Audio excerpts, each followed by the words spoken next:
Friday morning, Dog Nation. Welcome into DawgNation Daily, the daily podcast for Georgia Bulldogs fans, presented today by Kroger. Hope you notice I'm wearing my, I guess it's on this side, my Rose Bowl shirt. That's right. Going to try to bring some good vibes here on this Friday. See if we can hold off some weather. See if we can have ourselves a good game on Saturday between the Dogs and the Cats. I'm actually more excited about this one than maybe I thought I would be. I'll kind of get into the why in just a moment. Also in today's program, there is going to be a lot of recruiting news because there's a lot of recruiting news out there. Big weekend for visitors, a lot of recruits kind of talking. I don't believe that Georgia's going to get ARIK Gilbert, but I actually believe that Georgia's pitch to Gilbert's maybe a little bit better than some people might think, and I don't really know where that leaves you, but we will talk some ARIK Gilbert today because he is coming on campus tomorrow or at some point in time this weekend.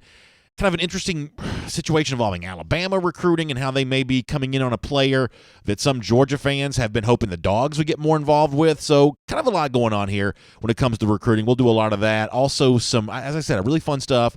I think that Georgia-Kentucky is actually pretty fun tomorrow night. Can't wait to see the Dogs get back at it after, well, you know what happened last Saturday. So what do you say here on this Friday? We just sort of talk about it all, including your comments later on. I am really glad to have you with us. This is DawgNation Daily, the daily podcast for Georgia Bulldogs fans, presented today by Kroger, begins right now. Today's episode of DawgNation Daily is presented by Kroger. More ways to save fresh food, low prices at Kroger. Presented by DawgNation.com. This is DawgNation Daily, the daily podcast for Georgia Bulldogs fans. Here's your host, Brandon Adams. So I actually woke up on this Friday morning really excited about the game tomorrow, and I typically do that on Fridays anyway.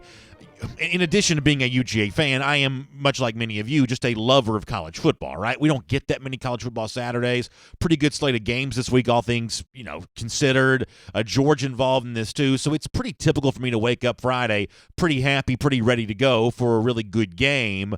However, maybe even more excited than I thought I would be, obviously given the result from this past week, which we don't have to, necessarily delve into all that much. Now, the numbers facing Georgia the rest of the way, at first blush, admittedly, don't sound that great. According to ESPN's FPI, less than a 2% chance of winning the national championship, less than a 13.2% chance of winning the SEC, just a 5.6% chance of winning all its remaining regular season games. However, this morning for DawgNation.com, I wrote a piece that's going to publish at some point in time, along with the rest of our DawgNation team, our Cover 4, where myself, Jeff Sintel, Mike Griffith, Connor Riley, we all weigh in on the big issues facing Georgia, where I said even, despite those really long odds, if you had to ask me what the most likely result for Georgia is the rest of the way, I guess I'm going to say 11-1.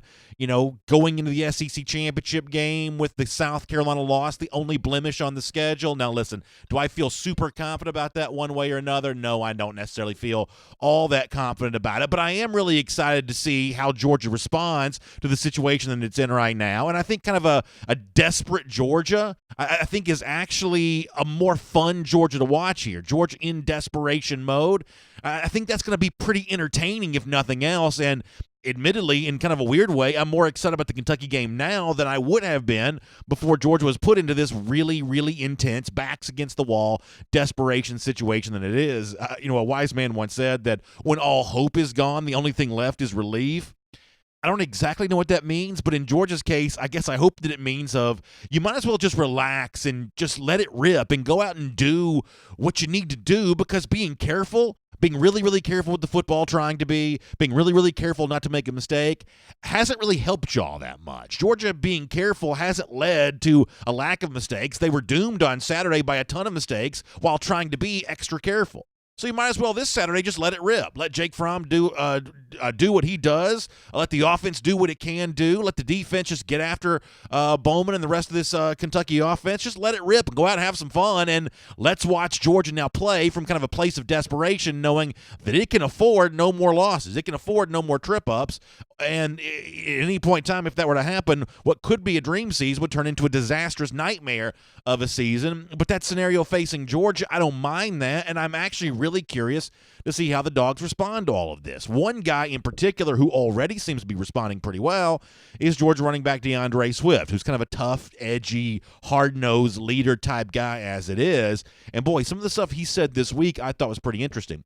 First of all, from that leadership standpoint, how you shake off this loss, it sounds like even early in the week, Swift was kind of ready to get back to the business of playing football this Saturday against the Wildcats. Here's a taste of a little bit of that from DeAndre Swift. Man, you can't really dwell on it too long. We got a lot of football left, so everything ahead of us is everything we want ahead of us. Just no room for error. Boy, I love not a ton of words from Swift, but I love them all. A lot of football left, everything still out in front of Georgia, but there is no longer any room for error. And that lack of room for error, that sort of desperation mode that I described it as, I don't think that should make Georgia more tight, because let's face it, a tight, kind of pensive Georgia is not a very successful Georgia based on last week against the Gamecocks. You might as well just sort of grip it and rip it and kind of let it go. And maybe Swift indeed wants to do that, because apparently, according to Kirby Smart, there were a few players who kind of met with him at the very beginning of the week, even on Sunday, saying, hey, we're ready to get back at it in practice. We're ready to work. We're ready to get better. We're ready to do what needs to be done. Swift said he was one of those guys and kind of went into more detail about what his message to the rest of the team is going to be, now knowing that Georgia can't afford any more trip-ups. As a leader, you want to try to get this team on the right path going forward, just to let everybody know that, like I said, one loss doesn't define you. Nobody likes to lose, but we'll be fine, and we will. You know, one of the things we said at the very beginning of the year was that Georgia's best players on paper needed to be its best players in the field, and its leaders this year needed to be the guys, not the freshmen who provide the nice spark, but the juniors, in some cases seniors who've been around here, that was supposed to be the nucleus of Georgia's championship run. And now, with Georgia having its championship dreams put in doubt, the fact that Swift is one of the guys speaking up here, I do think potentially bodes well for the Bulldogs. I can't guarantee you how this one plays on Saturday. Will Georgia win it by 4 touchdowns the way that some fans hope they will? I can't guarantee that. And admittedly, offensively, I'm a little skeptical they can score enough points to do that right now. But my skepticism doesn't necessarily impact Georgia one way or another. And the fact that Swift wants to speak up the way that he does, that does have the potential of impacting Georgia and potentially impacting for the positive. Now, the other thing from Swift here this week, as we kind of shift gears just a little bit, is in addition to kind of speaking up on his own role as a leader, Swift was pretty outspoken in his belief that maybe some changes need to come for the Georgia offense. And boy, it sounds like Swift could have been a commenter to our program here on DawgNation Daily presented by Kroger, or a part of the forum at forum.dawgnation.com, or really any other place where UGA fans congregate. Because one of the things that has gotten some attention this week is that when Swift was asked some questions, he didn't really pull very many punches in his belief that the Georgia offense maybe needs to be a little bit different than it has been in a couple key specific areas. Once again, here is DeAndre Swift with a statement that kind of raised an eyebrow or two, just on the basis of how different it is from what we're normally used to hearing from Georgia players. I think we need to take more shots downfield, try to get the ball to our playmakers in space, whatever the coaches think that might be, I think we do a better job of it. So it's really important to put that statement into some context, because when you just hear that, if you were to only, I guess, read the words there, read the text of the statement, Swift saying, we need to get the ball to playmakers in space. He's obviously one of those playmakers. We need to do some things differently on offense. Boy, it almost sounds like that Swift is pointing a finger of blame towards the coaches for why things sputtered on Saturday against South Carolina, and why maybe some of that was predicted in previous games against Vanderbilt and against Notre Dame, and maybe even part of the game against Tennessee. But if you listen to the full interview that Swift gave to reporters this week, and you can go to the DawgNation YouTube page and see the entire thing, and my hope is that you will do that, because the DawgNation YouTube page is full of those kinds of interviews. It's a great way to keep up with all the Georgia coverage from DawgNation, including what's happening in Athens each and every day. You can subscribe and make sure you stay up to date on all of that. But if you watch the full DeAndre Swift interview, you hear him doing more than just calling out coaches, if that's indeed what that was, for maybe not the best offensive philosophy. He takes a lot of responsibility on this himself, and he puts a lot of the responsibility on his fellow players there as well, in a lot of instances, to just be better at what they're doing. But it's hard to ignore the fact that Swift certainly would like to potentially see some more stuff from the Georgia offense than he's doing. And frankly, I think DeAndre Swift's earned the right to say that, especially in the way that he says that, not a verbose, kind of look at me kind of way and get the ball to me kind of way. You got to feed me.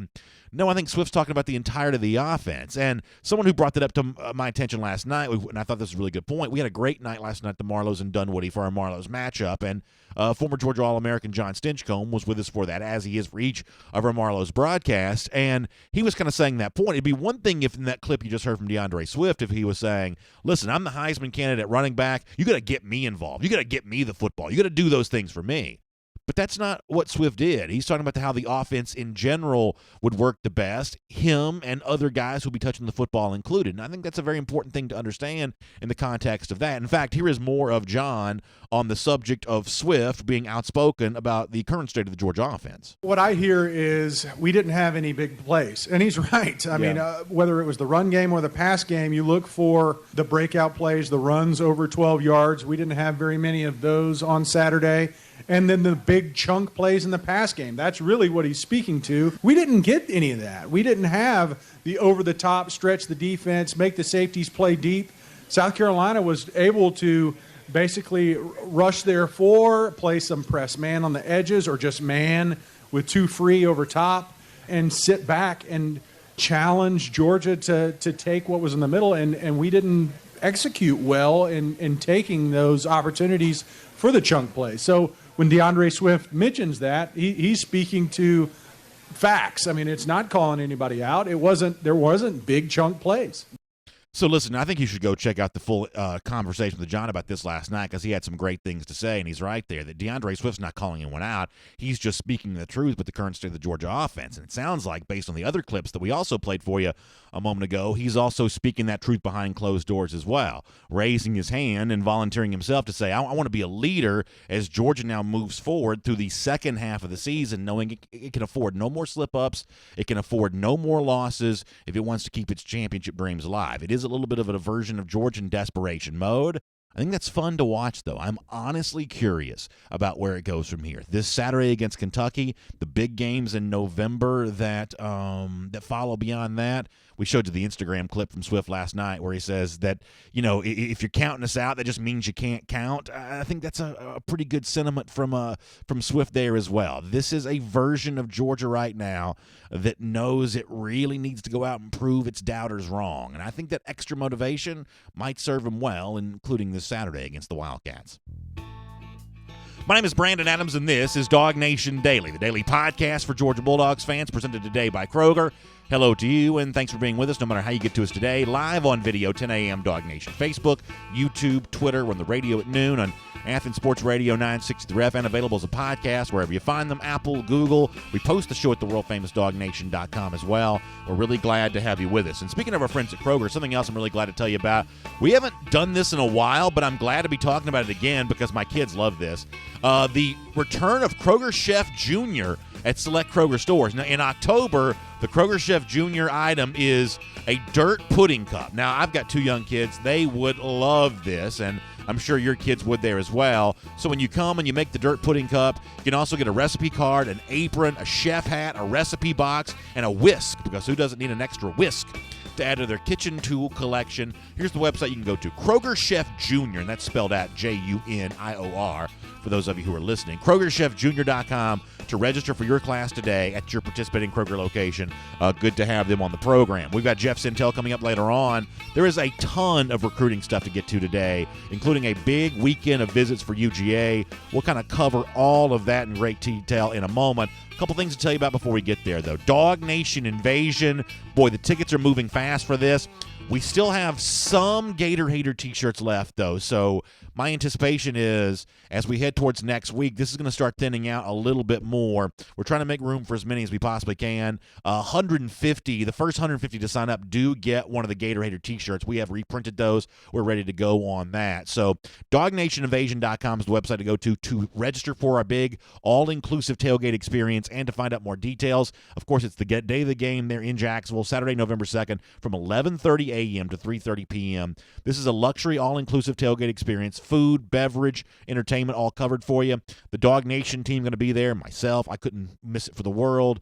Jeff Sintel, Connor Riley, Mike Griffith, the entire team kind of hanging out with you, talking some Georgia football, getting ready for the cocktail party. It's all brought to you by R.S. Andrews, Kroger, and Peach Pass. Go to DawgNationInvasion.com to secure your spot and your Gator Hater t-shirt before it is too late. DawgNationInvasion.com for more details on that. Time to go around the doghouse here right now, presented today by my friends at MERIWETHER and THARP. And as a precursor to our interview with Jeff coming up in a moment, I want to give you a little snippet of an interview that Jeff did himself with five-star offensive lineman UGA commit Broderick Jones, because I think it sets the stage for what Georgia is still doing in its class of 2020 and the class of 2021, and how the work of that recruiting effort is not diminished all that much by a loss to South Carolina on Saturday. Fans kind of dejected and a bit of a bad mood this week. There's no doubt that's been true. We saw some of that even last night with our friends over at Marlowe's in Dunwoody. A lot of Georgia fans having a hard time shaking this one off. However, recruits, they kind of seem to get over this stuff a lot more easily. And when it comes to the perspective of where Georgia has going forward, I thought Broderick Jones offered a pretty good taste of that. Here's the five-star UGA commit, his thoughts on the South Carolina loss and what it doesn't mean for Georgia. Here's Jones. You know, every game's not going to go in your favor. It's always some hiccups. You're gonna run into some brick walls. The game's not going to be going your way. Your quarterback might be messing up. Your line might be messing up. Everybody just got to be in sync, and I think that's something they can get done. One game does not affect their season, though. So use that as the backdrop for what's about to happen this Saturday, where Marcus Rosemy's going to be in town and ARIK Gilbert's going to be in town. 2021 prospects are going to be in town. A chance to really impress recruits once again, and they are no less excited about being between the hedges and enjoying that nice West End Zone facility. They are no less excited about that now that Georgia has a 1 in the loss column. They are still just as eager to be there as you would have ever imagined them being, and I'm sure they're also eager to see Georgia put on a good show with under the lights and hopefully not too much rain and everything else. So I'll invite you to go once again to the DawgNation YouTube page and DawgNation.com. You can check out the full interview with Broderick Jones. Really good stuff from Jeff and really great perspective from Jones on the situation for the Dogs on the field. He also sheds a little bit of light on his recruitment as well, so check that out, DawgNation.com. Really good stuff from Jeff Sintel. For now, though, it's Around the Doghouse, presented by my friends at MERIWETHER and THARP. And you probably heard the quote, I think Benjamin Franklin is the one who said this, that failing to prepare means preparing to fail. And obviously that's true in lots of walks of life. It can also be true in a situation involving, divorce as well, especially if you feel like you're going through it. Now, listen, a lot of people put this conversation off because they don't want to talk about it. But if you find yourself in that scenario, my advice is not to put that consultation off with my friends at MERIWETHER and THARP. Start laying out a plan for how you can make your life whole again with your finances and your family, your relationship with your children, and everything else. You can get a free telephone consultation from MERIWETHER and THARP. They are your source for Georgia divorce, and they are great friends of mine. They have a very, very generous spirit with how they deal with people in this respect. It's a tough situation to go through, but if you find yourself in it, you want to have an advocate on your side. And boy, the folks at MERIWETHER and THARP are aggressive advocates on your behalf. So check them out at theatlantadivorceteam.com. That's theatlantadivorceteam.com. All right, it's a DawgNation Daily presented today by Kroger. We're going to hear from Kirby Smart a little bit later on some key issues for the Dogs ahead of the Wildcats on Saturday. But for now, as I said, tons of recruiting information. Let's talk to our buddy Jeff Sintel. From Athens and across the SEC or wherever the recruiting trail may lead, here's a DawgNation.com insider. Great to have Jeff Sintel here on DawgNation Daily here today. And Jeff, in just a moment, I want to get to kind of some of the key particulars for this weekend, ARIK Gilbert included.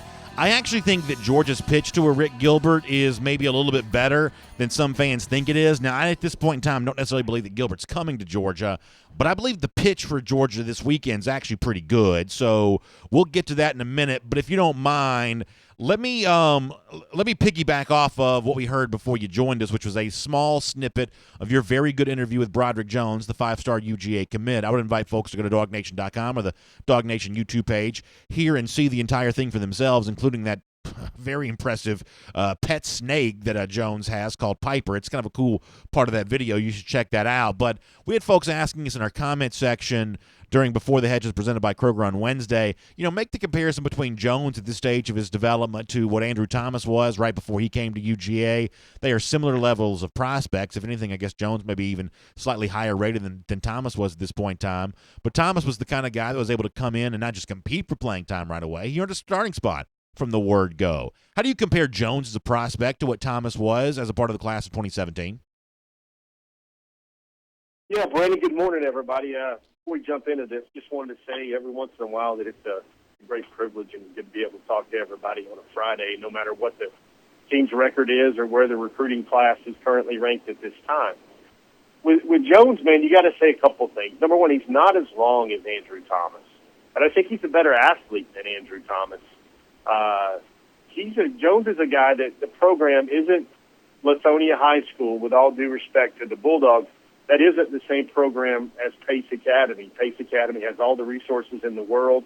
They have former college coaches galore, former NFL coaches, NFL players galore that are around that staff. And so, Pace is a really good training ground for putting out college prospects.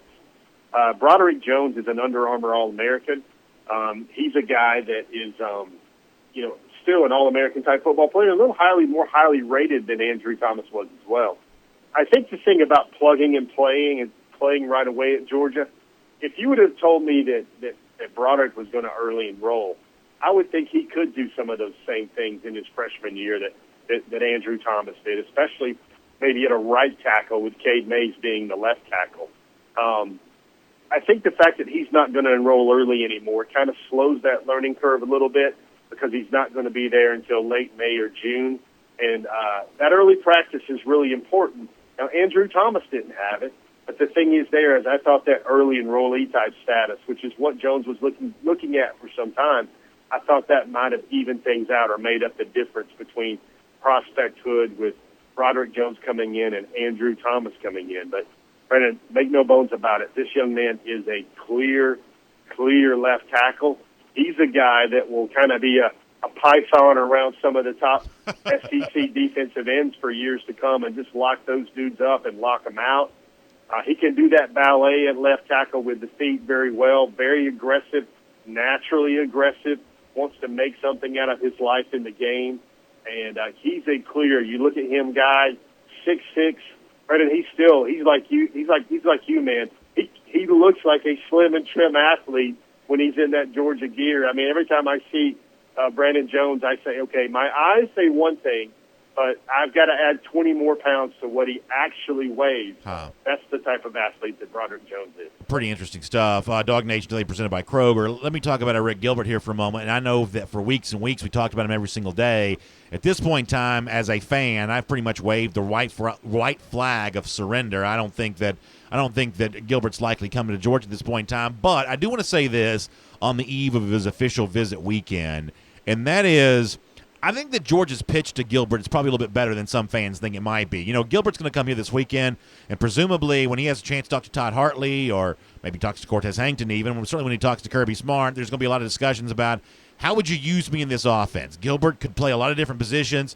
You've been saying now for more than a year that he likes the idea of catching footballs. To his credit, he has caught a bunch of them at Marietta High School. He's a real weapon. It's not a project player. This is a guy who's a big part of that Blue Devil offense, and that's a talented team, and they play a pretty stiff level of competition in Georgia, and Gilbert shows up. He catches footballs for the Blue Devils, and he would say, how can you help me do the same thing here at the college level? Well, if I'm Kirby Smart, here's what I'm going to say to Rick Gilbert on that. You want to see yourself on this field on Saturday night against the Wildcats? With all due respect, don't look at Eli Wolf. With all due respect, don't look at Charlie Werner, even though they're the tight ends, and that's probably the position that you would be playing at least a lot of the time, that kind of flex-in situation. What I would tell Rick Gilbert to look at is, look at George Pickens. Now, you're heavier than Pickens is. You're 250. Pickens is more like probably 200 pounds or, something along those lines. You're heavier than he is, but when it comes to the overall athletic profile, you're similar to him. Pickens is blanked by double coverage, and Georgia's still throwing him the football. Pickens' numbers actually pretty good thus far this year. He's got 19 catches through his first half of his freshman season. He's caught 2 touchdowns. Jeff, I'm going to say this kind of cryptically. There are a lot of highly regarded freshman receivers in America who would be very happy to have the stats that George Pickens has put up, some of which who took C&D, CD, did not play coaches' decisions last week, or let me just say, let me be a little bit more cryptic, who have occasionally not played in some of their team's big games. There are a lot of receivers who would like to be used as much as Georgia's using George Pickens right now. So from that standpoint, I think that if I'm Georgia, I don't say look at Wolf, look at Werner. I say look at Pickens as kind of a flex in as a wide receiver some of the time, which I think that Gilbert's probably athletic enough to do. That's the pitch I would probably make to Gilbert. Maybe it's too little, too late. Maybe Gilbert's already made up his mind that it's a school other than Georgia. Likely that's going to be the scenario. But that's the pitch that I would make, and I think that's actually a pretty effective pitch when you see how well that Georgia's used Pickens thus far this year.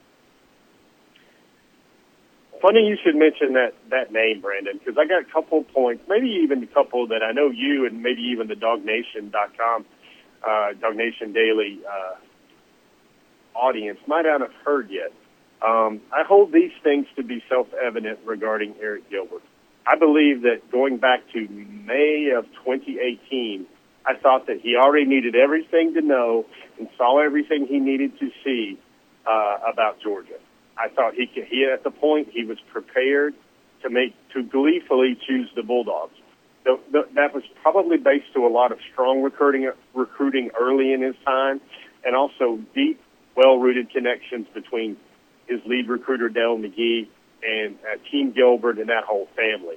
The problem there was he hadn't really done his due diligence anywhere else, and that's just smart to do, Brandon, no matter if you wear red and black or blue or orange or crimson and white.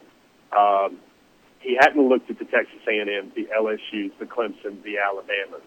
And that's what a lot of his senior year walk has been about, especially the summer before his senior year, kind of checking out the unknown.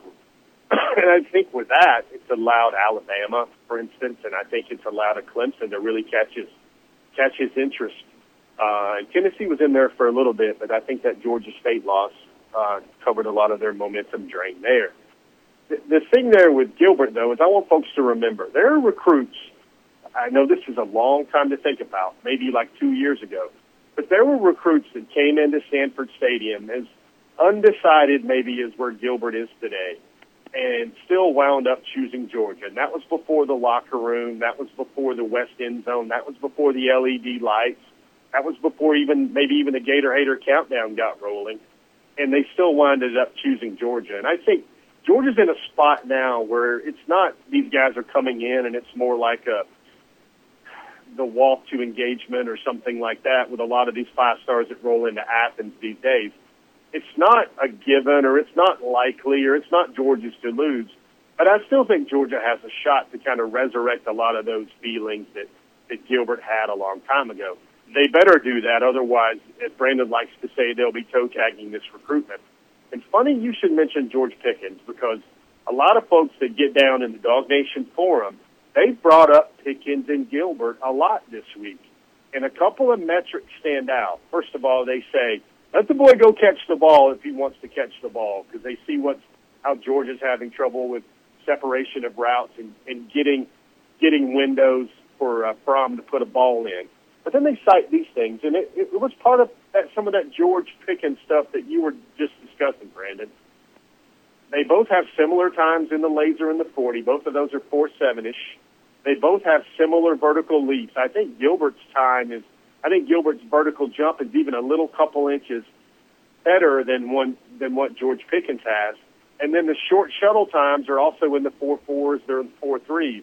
Those are very similar. The only difference between these two amazing athletes is Gilbert weighs 250 and George Pickens weighed about 190, 195 when he ran all those times during his opening testing. A lot of stuff to think about there. What if Georgia had a ARIK Gilbert type guy out there right now? I think this is my third time I've said it on your recent program. I think if he was there at Georgia right now, he would be a starter, and he would be making a lot of plays for the Bulldogs. That's the thing Georgia has to show him this weekend. Well, we don't have guys who can do what you can do, and that's why they need it. Sorry for cutting you off, but it kind of reminds me of something that Terrence Edwards said on our program yesterday. When you talk about receivers getting separation, and I'm going to paraphrase Terrence a little bit here, but this is essentially what he said, that sometimes we have a tendency to think of separation being like 5 yards, just running well past someone. Terrence on the program yesterday said, though, separation only needs to be about a yard. It's how you position your body. It's how you position your hands. It's how high you get up in the air. Separation doesn't have to be, 5 yards of separation. And we see that with Pickens, who, sometimes it looks like he's double covered, but he's got an angle, he's got an opportunity to leap, he's got a chance to get his big body in the air, and on an accurate throw, he's got a chance to haul that in. I do think Gilbert could be, very much the same way, because honestly, I'm assuming that Gilbert probably does at least have a little bit of a preconceived bias that maybe George is an offense that's not great at getting balls to playmakers right now. That's how he fashions himself. But, to kind of circle back on this, while the passing game for Georgia hasn't been as explosive as anyone wants it to be, I do think through 6 games, Pickens has been a success story, and I think that Georgia deserves to tout that privately with Gilbert this weekend. Yeah, I mean, that's the thing. The clear message there is, we're not going to show you a lot of the routes and stuff that you can do, because you can do something which is like no one we have in the program can do. You can run those routes like a receiver. I mean, ARIK Gilbert already got his black belt in Terrence Edwards Wide Receiver Academy like a season or 2 ago. He can break guys off. He can sink his hips. He can have them lean one way and break them off the other way. And he can catch a lot of balls. And the other thing you talk about when Terrence makes that point, you don't need a yard. ARIK Gilbert's going to be a 250-pound wall in his own right that safeties can't get through in order to get the ball. And he can play power forward with a lot of these plays for Georgia or wherever he winds up going forward. It's no matter in my mind. It's a small matter in my mind about whether or not ARIK Gilbert will make plays in college football. The question that remains for the DawgNation Daily listener and viewer is, which colors will he be making those plays in? So let me ask you one very, very simple, direct question at the end. It was interesting a moment ago to hear you say that you think that Georgia can still be in this, but honesty compels me to admit that I'm assuming he's probably got Georgia in the bronze medal position right now. They may be on the podium, but they are like the shortest box on that podium, with maybe Clemson, Alabama, teams like that ahead. I don't take Tennessee seriously, but Clemson, Alabama, I take very seriously in this recruitment, just based on kind of what you've said, and just kind of following along with this a little bit. Is that a fair assessment of mine right now, that Georgia's probably no better than third place for Gilbert going into the weekend? Yeah, that's probably a logical way to look at it, Brandon. But we've reached these times in Georgia recruiting. Now, if you take away the fact that he's an in-state prospect and been recruited so hard for so many years, I know a lot of Georgia fans would have loved to be third going into an official visit with a lot of game breaker type tight ends or receiver hybrid flex end types like Gilbert. They're in this game, Brandon, and I know it's different for Georgia fans when they sit there and they go, wow, all the crystal balls are pointing this way, or this guy I know here, or they said this in the DawgNation forum, they have a good feeling. It's definitely not, like I said before, it's not one of those coronation officials where wink, wink, nudge, nudge, this is the team that's sitting pole position and everybody else has got to try to knock them off. Let's not forget, one thing that Georgia still does extremely well, and that doesn't lapse when there is a noon kickoff, is this, by and large, should be seen as one of the top 2 or 3 recruiting staffs in the country. And when it comes to recruiting 5-star prospects, no one has done it better than Georgia over the last 3 years. We've got more recruiting stuff with Jeff Sentell, including a big-time 5-star 2021 prospect on campus this weekend.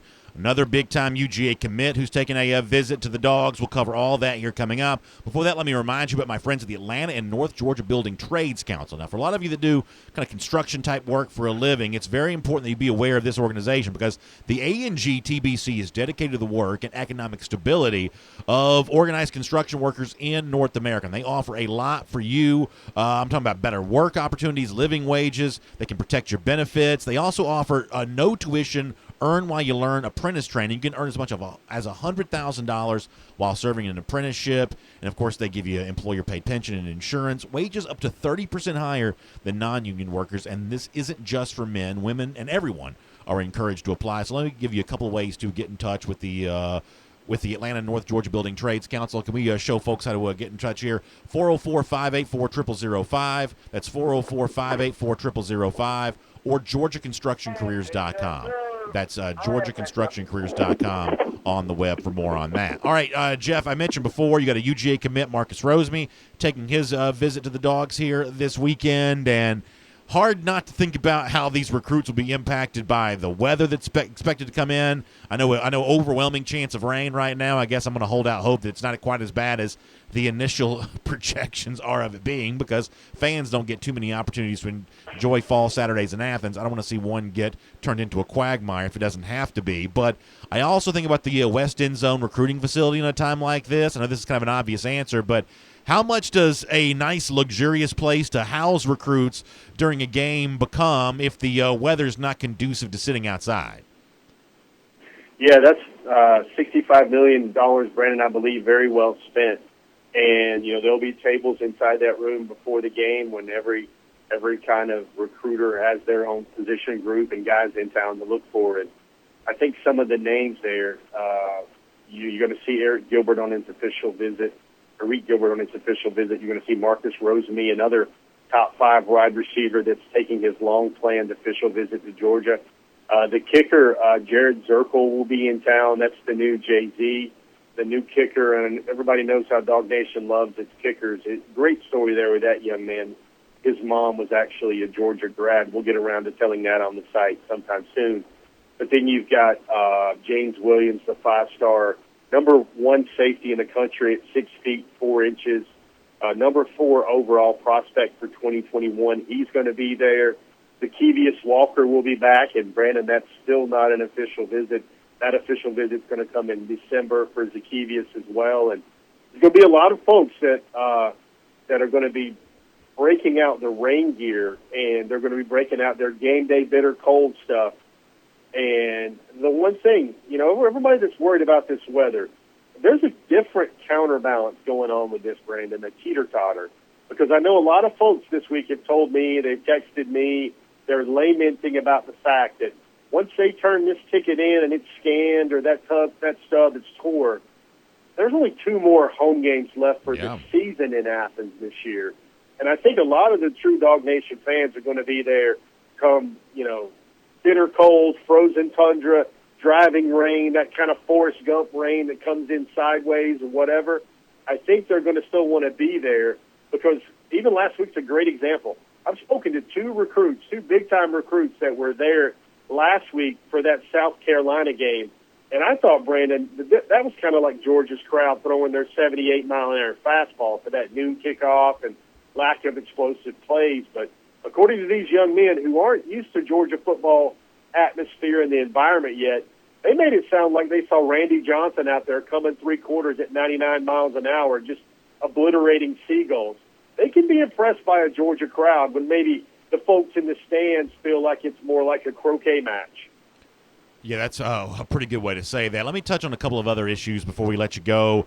Jeff, last week was obviously not a good day for the Dogs, but I was thinking about UGA recruiting during the game. South Carolina's got all those tall defensive backs, including the young man that had the 3 interceptions. And when you see them having the success they're having, I immediately think, boy, it should be great to have James Williams come to Georgia as part of the class of 2021. That's a safety I like as it is. 6'5". I just think that kind of size and height really, really helps in the day and age when the SEC has so many very good wide receivers. He's let it be known on Twitter this weekend that he plans on being there. Obviously, an unofficial visit for him. I guess just give us a quick thumbnail on kind of who Williams is one more time and kind of where things stand with him, because big, tall defensive backs are not going to go out of style anytime soon, just given how many really, really good receivers this league seems to possess at the moment. Yeah, guys, with that, I've got 2 stories that I just appreciate the chance to share every time when it comes to James Williams. Number 1 is he plays to honor his lost mother. She raised him. She brought him up. He means a dear, dear part of his life. And now he's kind of moved in with a foster family of sorts. They've helped him get on the right path, and that's always that good off-the-field stuff that everybody needs to know besides that giant of a young man wearing number 20. The second of them was when I got a chance, I think it was the first or second time I spoke to James Williams, and we started talking about his height, and he's like, the question is, are you really 6'5", comes up. And this was a young man that was so comfortable in his walk and where he was. And he's like, man, I'm really not that tall. I know the recruiting sites all have me at 6'5", but he's like, I'm really 6'4" and a little bit, maybe 6'4.5". I'm not as tall as everybody makes me out to be. And so when a guy's 6'5", and the whole world thinks he's 6'5", and he's confident enough in his game to just be truthful and say, I'm about 6'4" and some change, that speaks something to me. And I'll tell you, Brandon, the first time I saw him in action, I wanted to see, okay, is this a guy with the length and the size, 6'4" 3/4, 218 pounds or so? Is he a guy that's going to be moved to outside linebacker? Is he going to be a linebacker one day? And are we just fooling folks with where he's rated now as a safety? And I was at a national 7-on-7 event, and he must have picked off 3 passes, including ranging, kind of like Ed Reed would, or going from one side of the field to the other to snatch passes. He made like 3 interceptions in maybe about 8 or 9 minutes of time, where I was like, no, this kid is a true safety. He can play the safety position. He's directing other teammates about where to be in the scheme, and he makes no bones about it. He's going to be a safety in college football. That's what he wants to play, and that's what he feels he has the skills to play as well. So on campus this weekend, if you don't mind, let me do 2 quick things before we let you go, and I'm pretty fascinated by this next question. We have talked some about Jahmyr Gibbs, the running back committed to Georgia Tech, who's kind of lighting the world on fire at the high school level for Dalton High School. And AL.com, which is the big website in Alabama that covers Alabama and Auburn, did an interesting story on Gibbs this week in that there's a quote. Jeff, you've probably seen this, but I'll read it for the rest of our audience. Gibbs says, I'm committed to Tech, but I'm taking visits right now. I'm going to go to Alabama this week. That's for the Tennessee game. Then LSU, Ohio State, and to Florida. It's the Alabama part of this that I find to be kind of interesting. You know, I have been of the belief that Georgia's best bet for a second running back for this 2020 class involves a guy like, Don Chaney Jr., who you brought up, Tank Bigsby, who I've held out some hope for in the absence of what many people now think is Zachary Evans maybe going a different direction or maybe not. Or it's difficult to know what Evans is going to do one way or another, so you're kind of forced to sometimes talk about other running backs.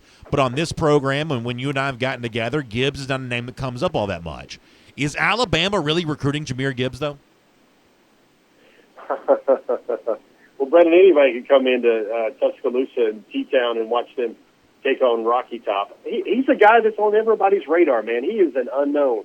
This is what needs to happen. These schools need to come in, and they need to take a look at him. They need to eyeball him. They need to check his shoulders. They need to check his frame. They need to see whether or not he can do these things he's doing now and project them to whether or not he's doing it in the SEC. He's expected to be in Alabama, and everybody's wondering when Georgia's going to get an official. He's already been to Georgia. Folks need to remember that one as well. Does Georgia get an official? That's just going to be an interesting running back weekend recruiting-wise for the Tide in and of itself, because the mystery man, Brandon, the enigma wrapped up in a riddle that has a big question mark over his head, he is expected to be in Alabama this weekend for a visit as well. And you know who I'm talking about with that, right? Yeah. Remind the audience, though. 5-star running back Zachary Evans. Okay, wow. How about that? He is expected to be in Alabama as well. That's the recruiting story that never keeps on spinning one way or the other. And then if Zachary Evans is there at Alabama and he does show up, in my mind's eye, that makes me believe that I don't know if Jahmyr Gibbs will have as fantastic an official visit with attention from the coaches as much as Zachary Evans might be taking some of that luster and lure and spotlight away. Yeah, fair enough. I'm sorry I wasn't when you asked about the Zachary Evans thing, I was making a comparison here on my computer. I mean, how do you think Jahmyr Gibbs compares to, like, say, Master Teague, who was another, now Teague is heavier than Gibbs is, but it was another kind of running back of maybe a similar fashion. At one point in time, Teague was a name that was at least loosely connected to Georgia, ended up going to Ohio State. He's put up decent numbers as a backup running back there this season. Do you think that Jahmyr Gibbs could be as good in college as Master Teague has been for Ohio State, a name at one point in time that had at least some connection to UGA on the recruiting trail? Brandon, am I allowed to bring up the point where he needs a playmaker at quarterback to take attention away from the defense?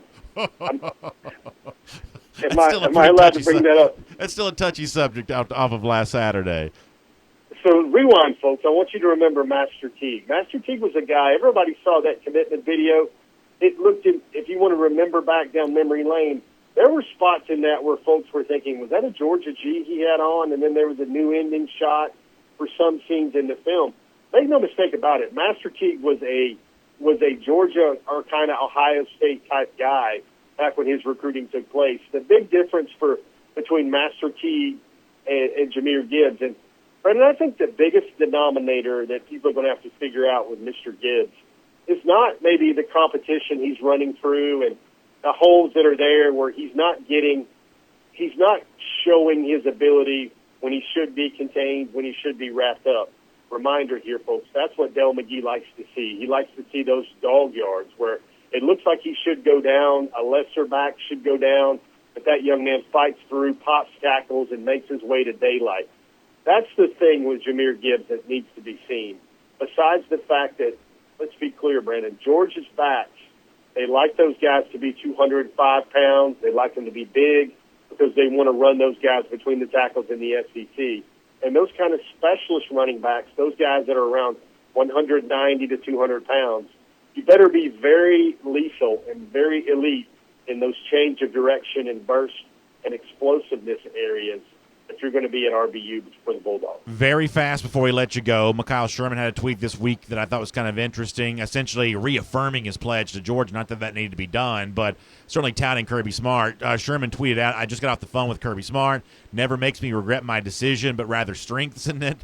Jeff, I wish I wasn't cynical sometimes. Is this an organic tweet? Because if it is, obviously it sends the perfect message that recruits still love Kirby, even when some fans are disappointed about a loss to South Carolina. I think it probably does also illustrate, just how well Georgia and this coaching staff are at establishing these relationships. But admittedly, this also feels like the kind of thing that would be really great to have a recruit send out. If you can't, publish a commitment the days after a game, then at least have one of your 5 stars reaffirm his pledge. I'm trying not to be cynical, but sometimes it's hard not to be. Brandon, I think the one thing here is no one's ever going to question Kirby's in-cycle recruiting management or his tempo or the way he recruits these guys. I think that's a nature right there, Brandon, of Kirby Smart got on the phone with a lot of his core recruits, but he does that every week. He talks to a lot of his guys once a week, especially the steadfast members of the class like Mr. Sherman.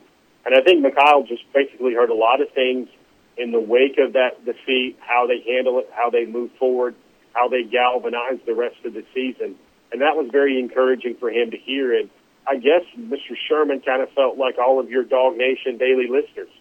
Every time they hear from you, every time they chat with you, every time they're a part of your program, that strengthens their connection to DawgNation and DawgNation Daily. Sure. Well, it's really good stuff, Jeff. I'm sorry for keeping you so long here today. I appreciate your time. Look forward to seeing you in Athens tomorrow. You'll be a part of a lot of our stuff, including our Pella Window post-game show after the game, and no doubt you'll be all over the place in Athens trying to stay dry, stay warm, stay whatever else.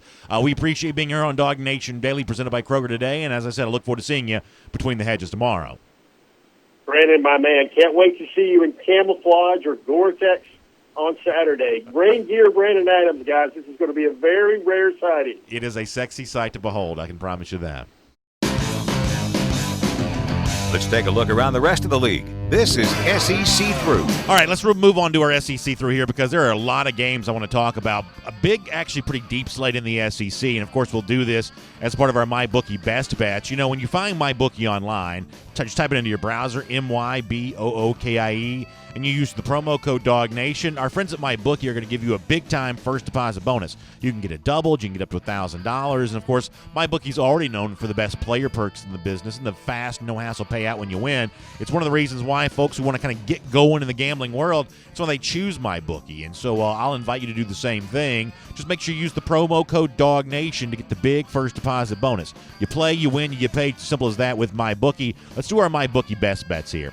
South Carolina kind of opened this week around that 6-point number against Florida. Honestly, if you go to MyBookie right now, it may be hard to find this at 6, but if you can get it at 6, I really like the Gamecocks. And this is different than what I would have thought I'd be saying at the beginning of the week. First of all, look at the numbers here. If you care about Football Outsiders FEI, Gamecocks number 6 defense, Florida's offense just 54th. Now, it's an advantage for the Florida defense on the other side, but still, this is a pretty good South Carolina defense against a Florida offense that has not moved it that well. If this is a Florida cover in this game, you kind of need this one to go a little bit like the Florida-Auburn game did a couple of weeks ago. But you know the story there. Bo Nix was intercepted 3 times there in that game. Will Muschamp said last night that Ryan Olinsky, the Gamecocks quarterback, will play on Saturday. That means he's been very accurate this year. He's only thrown 3 picks all season long. He's completing nearly 63% of his passes, 75% when healthy and playing against Georgia. I actually like South Carolina to keep this one close. If you can find it at 6, I think the Gamecocks are my bookie best bet. Auburn at Arkansas, I like the Auburn Tigers on the road. Now, history would tell you that John Chavis has done well against Gus Malzahn offenses, but this is not the same kind of talent that Chavis is used to having against Malzahn. Line kind of moving in the direction of Arkansas a little bit probably. This has been blowouts the last 3 years, 34-3, 52-20, 56-3. Auburn not typically favored by this much on the road, only been favored by 2 touchdowns or more 3 times in the Malzahn era. All of that came in 2017, but that shouldn't scare you off of this one. I like Auburn as a my bookie best bet for Saturday. And believe it or not, I actually like the underdog in the LSU-Mississippi State game for a couple pretty simple reasons. First of all, Mississippi State's been better than you think at home. They're actually 2-1 against the number thus far this year. LSU's been great against the spread under Ed Orgeron. Not always as good as a road favorite, though. Just 6-5 in 11 opportunities since Orgeron became coach. But here's the big thing that matters to me. LSU on the road this season, while their offense has been a sure thing given in every game, they've actually given up 38 on the road this year twice. Once to a good Texas team and once to a terrible Vanderbilt team. LSU's got a lot to play for in future games. Maybe a little easy to overlook this one. You worry about the quit factor with Mississippi State just a bit, but they're getting 19 points here. This game may stay just underneath that number. I mean, 17's a pretty key number, and you could do that with some ease here with the Bulldogs. I actually like Bully as a plus 19-point underdog against LSU.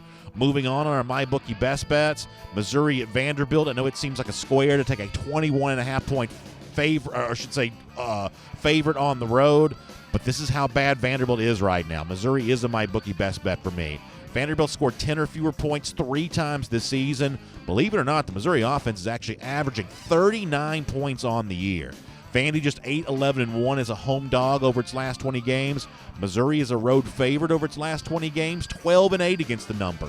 They've also covered 6 of their last 7 when favored by 20 or more, so the big number doesn't scare them too much. Believe it or not, they've actually been a bit of a big favorite a good bit over the last couple of years, including in the Barry Odom era here. So I'm not afraid of taking Missouri here because of how bad Vanderbilt is. They were blown out last week to UNLV, and because of how hot the Missouri offense has been of late. Texas A&M goes to Ole Miss.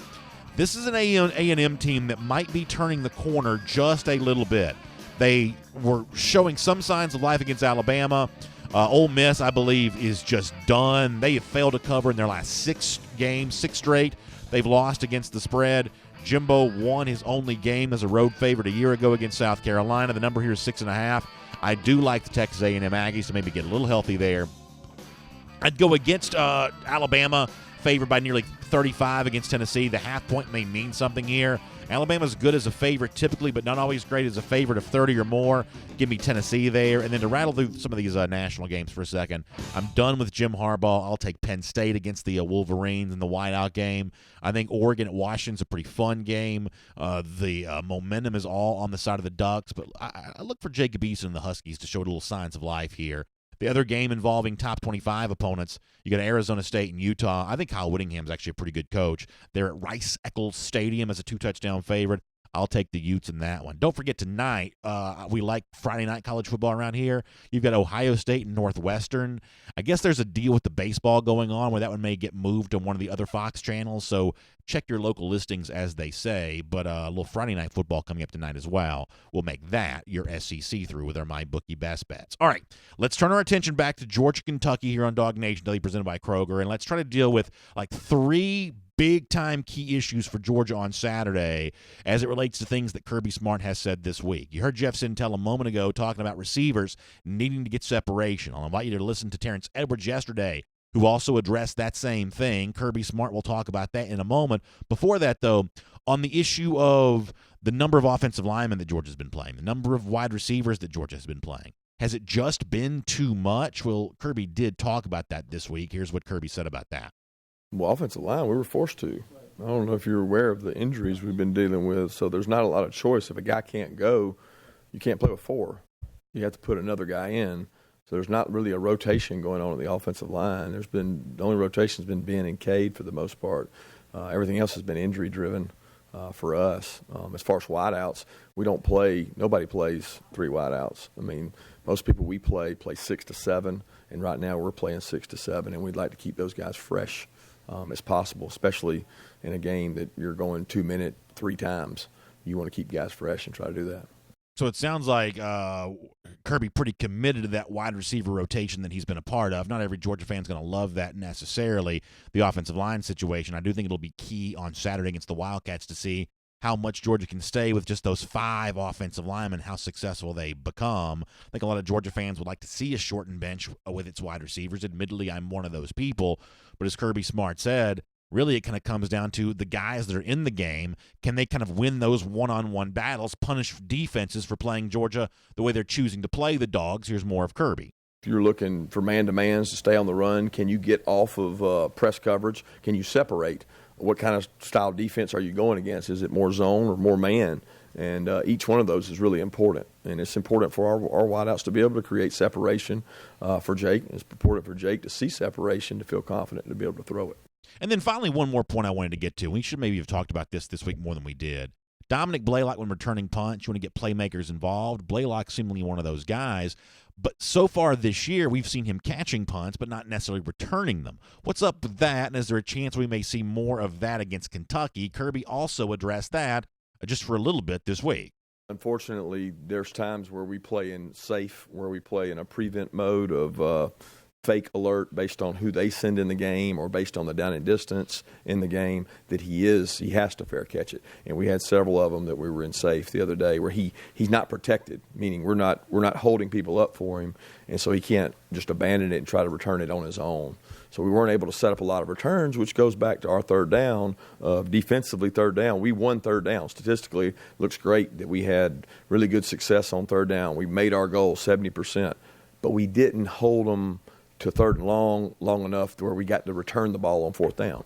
There's a lot of times that they were in the 50-yard line range that, they're in fake mode, and we want to be as safe as we can to get possession of the ball and not be able to return it. And that had a lot to do with Dom having a fair catch. It's not a matter of him wanting to. So I think it's an interesting answer from Smart and something else to watch for against Kentucky. Does Blaylock get a chance to return a punt? Do Georgia receivers create more separation, more opportunities for those big explosive plays? And can the offensive line, whether it's the 5 guys the entire game or a little bit of rotation on the basis of injury or whatever else seems to cause that group to change up, can they be as dominant on Saturday as Dog fans hope they will be? I think those are 3 things to watch as Georgia gets ready to take on Kentucky on Saturday. And speaking of things to watch, we like kicking off the weekend with Kroger. Many of you go there to get stocked up for your game watching party, your tailgates, or anything else you have going on the weekend. They also help us preview the weekend around UGA. Dogs have a basketball exhibition tonight, but the attention is going to be when it happens tomorrow in and around Sanford Stadium. Of course, for our Kroger kickoff, our pregame show will get going there around 3:30 p.m. on Saturday. That includes the dog walk, which is scheduled to begin around 3:45. A lot of this is weather permitting. We're going to try our very dead level best to be on the air, but the weather is not expected to be great, so we're going to try to make this happen one way or another. But the dog walk expected to go down around 3:45. We hope to be on the air there at 3:30 p.m., and I don't foresee that being that big of a problem. It's at least worth mentioning. Georgia versus Kentucky, 6 p.m. after that. Under the lights, fun atmosphere in Sanford Stadium to be sure as the Dogs look to get back to their winning ways. And then after the game is over, it's our Pella Window postgame show. Pella Window postgame show right after the game there inside the UGA bookstore. We will look forward to seeing you for all of that. And by the way, speaking of our friends at Kroger, there's a great event coming up on Wednesday, October 30th.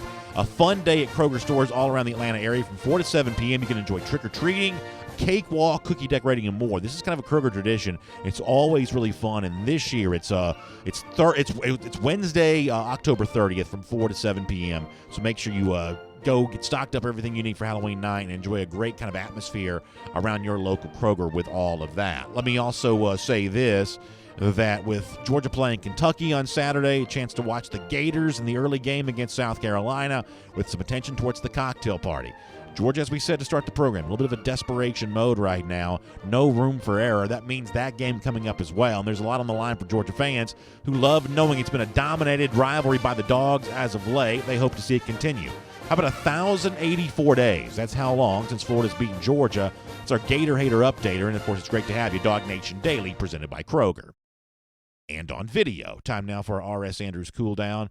We have a little bit less time for comments today. We have probably a pretty good 10-minute window we can roll through and get as many of these as we can, and we'll try to make sure that we do that with you on Facebook, YouTube. You can kind of give us your opinion on everything else, and we'll talk some dogs here while we can and get you going ready for the weekend after that. And, of course, it's all brought to you by our friends at R.S. Andrews. They deliver the R.S. Andrews cool down to you, and last night it was legitimately cold, like so cold that I'm like, tucking those sheets under and blanket underneath me, my shoulders a little bit more, kind of getting down underneath those covers. I'm very hot nature, but it's cold last night. A lot of you fired up that heater for the first time last night. And hope your furnace is working the way it's supposed to. Hope it's safe. Hope it can make its way through the cold weather season to come. If you have any concerns about yours, I think one of the best things you could do is go to rsandrews.com and find out about the R.S. Andrews $99 furnace safety check. Factory fresh specs. That's something that R.S. Andrews can get your systems back to, whether it's the air system, the heating system, or really anything else. They're just really good at knowing what's wrong, knowing how to fix it, and giving you the peace of mind that you want for some of those major systems and appliances that are behind the walls that you can't see. R.S. Andrews is just great at that, so you can check them out online at rsandrews.com for more on that. Your time to talk and share anything you want to today. Wayne Folan says in Pennsylvania, where he lives, going down 32 degrees tonight. How about that? So we're already in kind of a cold weather season in certain parts of the country. That's pretty wild.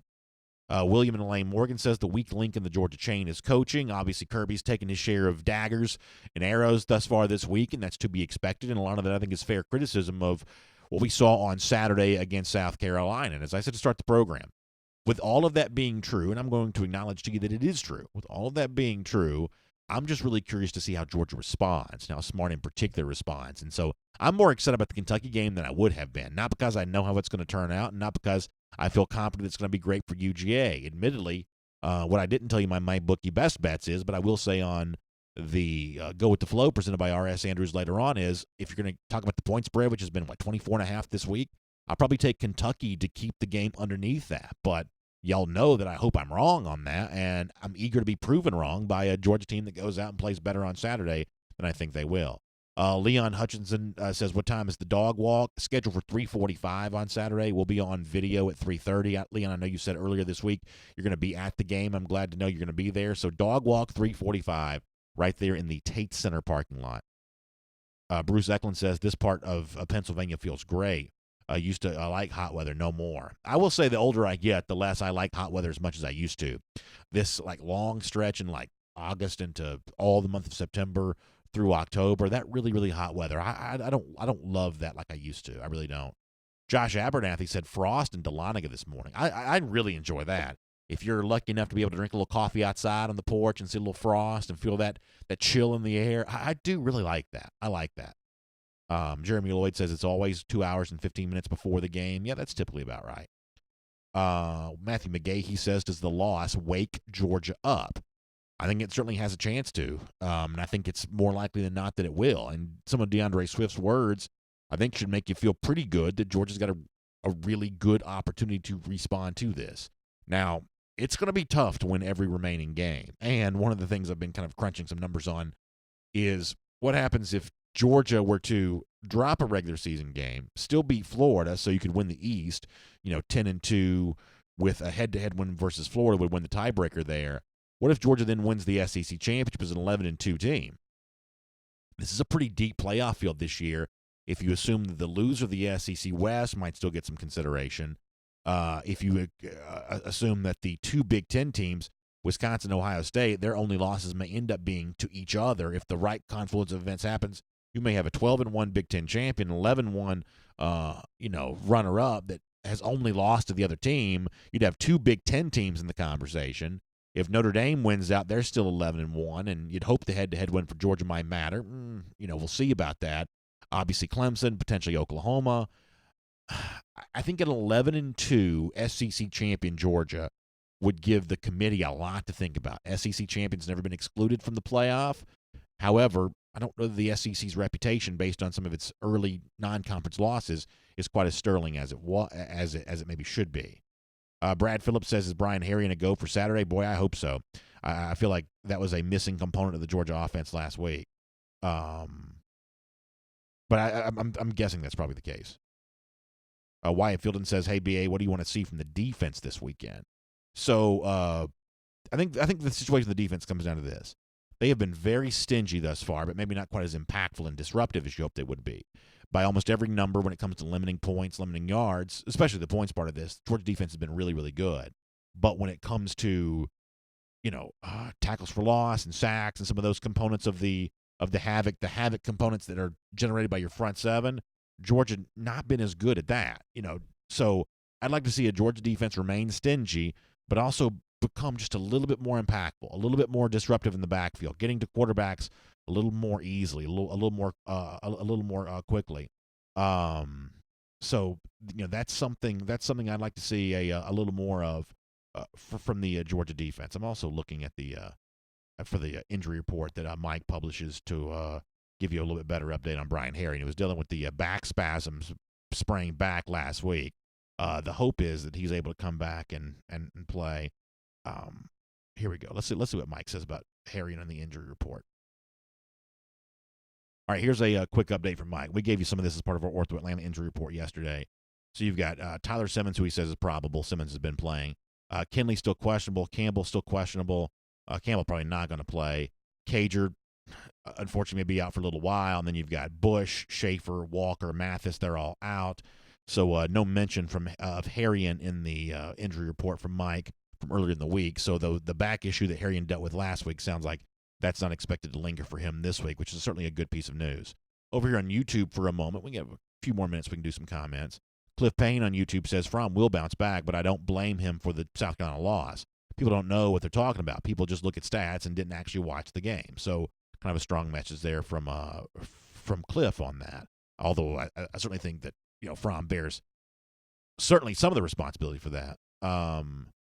Joe Barger says, have I checked the HAC for the weather tomorrow yet? I told y'all yesterday I'm not the most astute person when it comes to reading weather reports. I didn't even know it was going to rain until y'all told me. GB2 says, with the weather, I see us having over 300 yards rushing. Boy, that'd be kind of a nice statement from Georgia. D. Wills 11 asks an interesting question. Does Georgia have a chance of getting Antonio Alfano? Honestly, I don't know, but Alfano will certainly drive a pretty interesting market, and now that he's in the transfer portal. Wasn't happy at Alabama, maybe from the word go, and maybe that'll scare some teams off that he, at least to the outside, didn't appear to want to wait his turn for playing time. But Alfano was a major, major prospect, someone that I was certainly very interested in when he was a recruit. So whether it's Georgia or not, there'll be a lot of teams very interested in Alfano. Dimitri Sullivan says, I was in attendance for the South Carolina game, and the DJ was horrible down the stretch. He has to play better up-to-date music to help today's players get into the game more, not Aerosmith.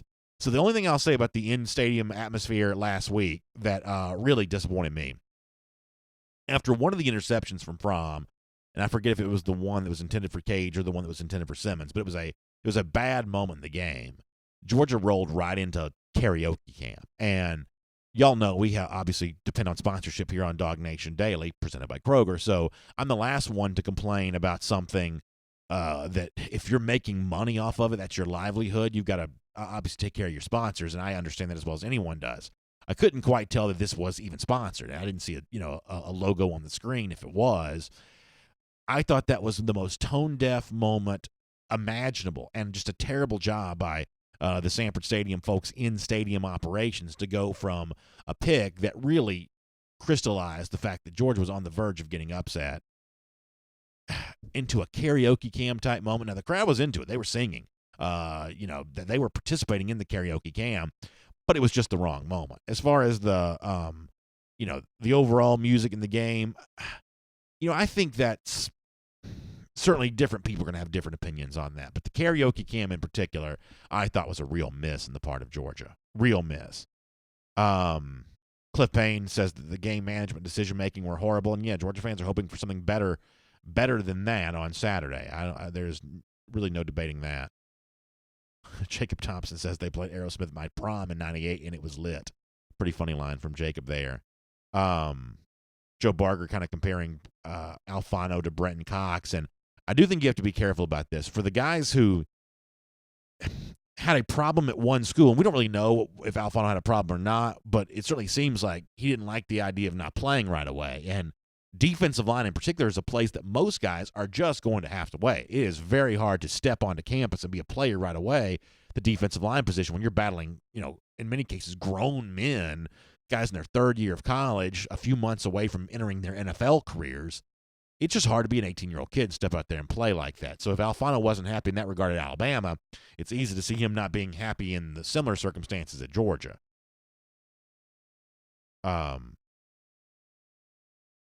Elite GB says, I don't know how we got on the subject of steak, but he says there's only one steak. Ribeye, well done, but still tender.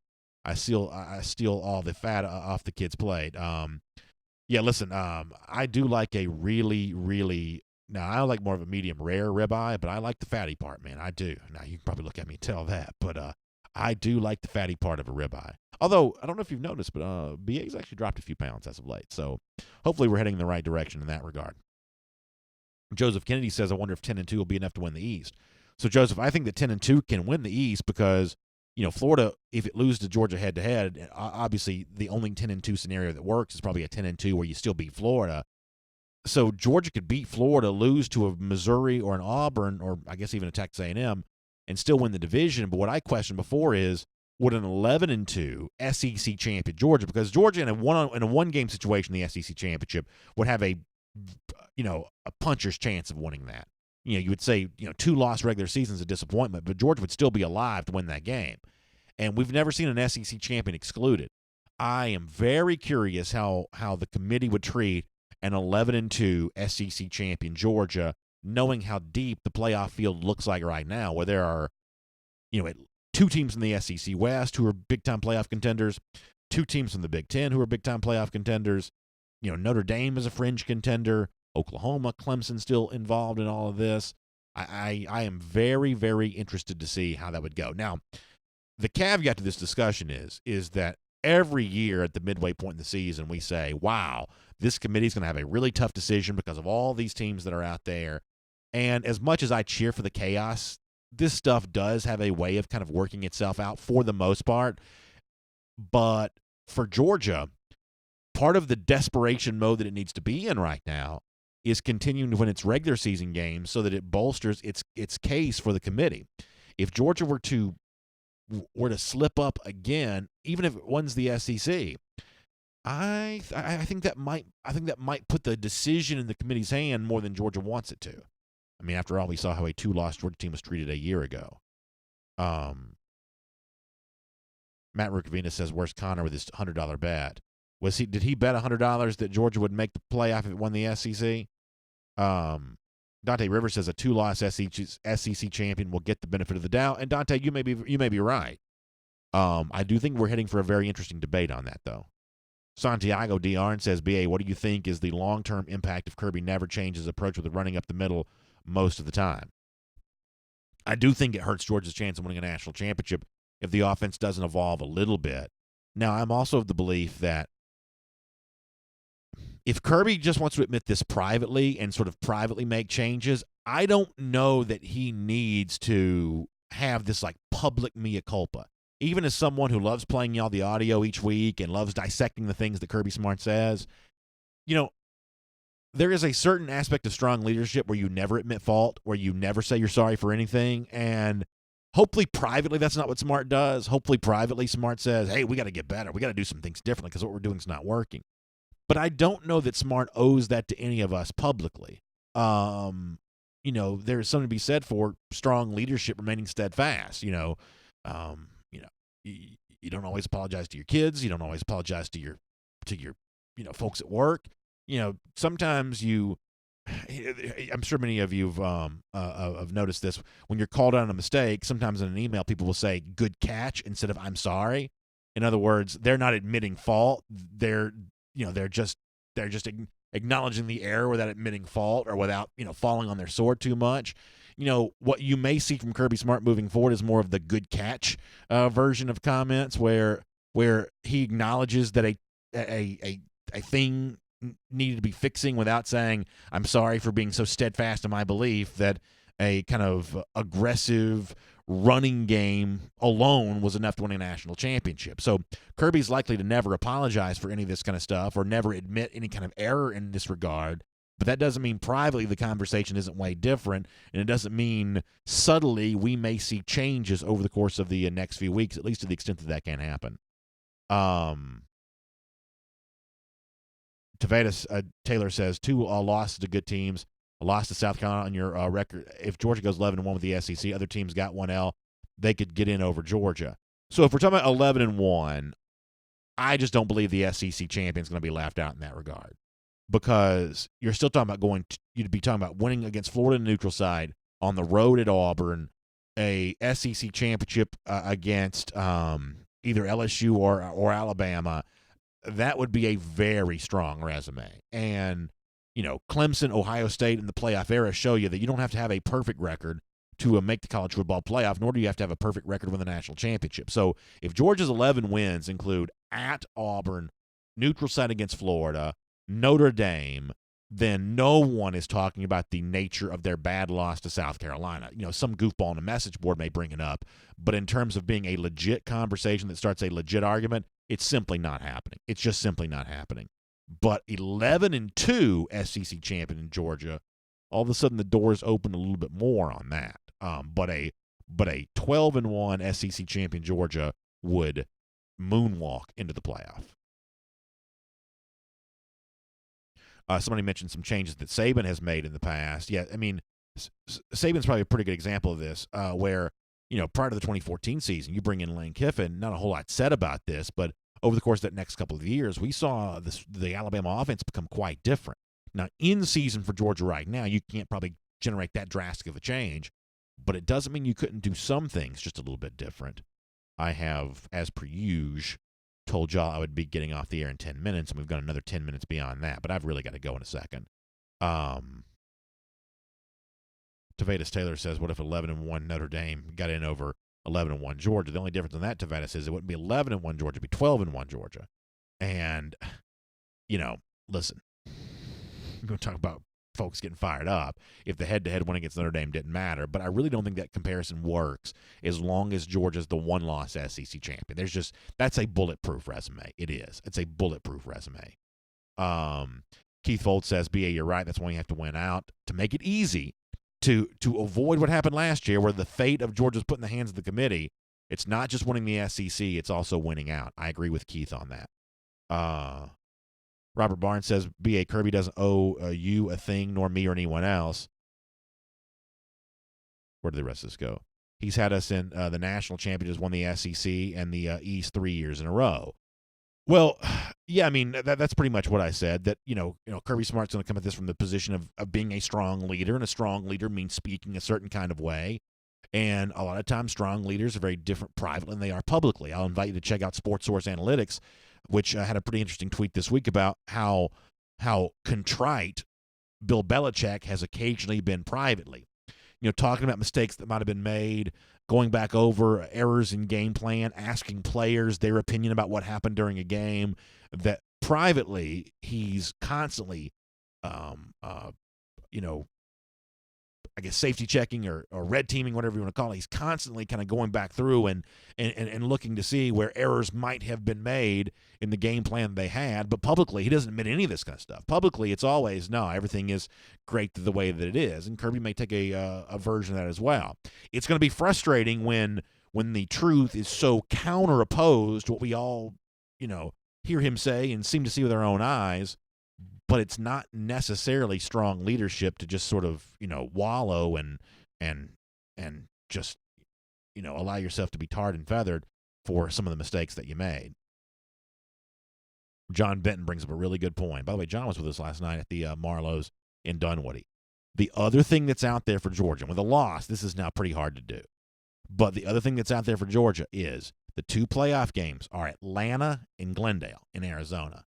And I just think, given the fact that the national championship is in New Orleans, to be able to play in Atlanta and then play in New Orleans. So essentially, Georgia would finish the season with Atlanta, New Orleans, because it's tech to close the regular season, SEC championship, Peach Bowl, and then national championship in New Orleans. That's a huge travel advantage. Hard to get there, maybe now that you got a one-loss team. I guess you could potentially get there as the number 4 seed against the number 1 seed. But I have long believed that for Clemson, for Alabama, and for Georgia, a little bit less so for LSU because, LSU, Baton Rouge is about an 8-hour drive from Atlanta. A little bit less so, for them. But for those 3 teams I just mentioned, Alabama, who's played in Atlanta a million times, Clemson, who's only about an hour and a half from here, UGA, who's about the same distance away. For those 3 teams, securing not just a playoff spot, but a playoff spot in the Peach Bowl in Atlanta, that is a lot to play for.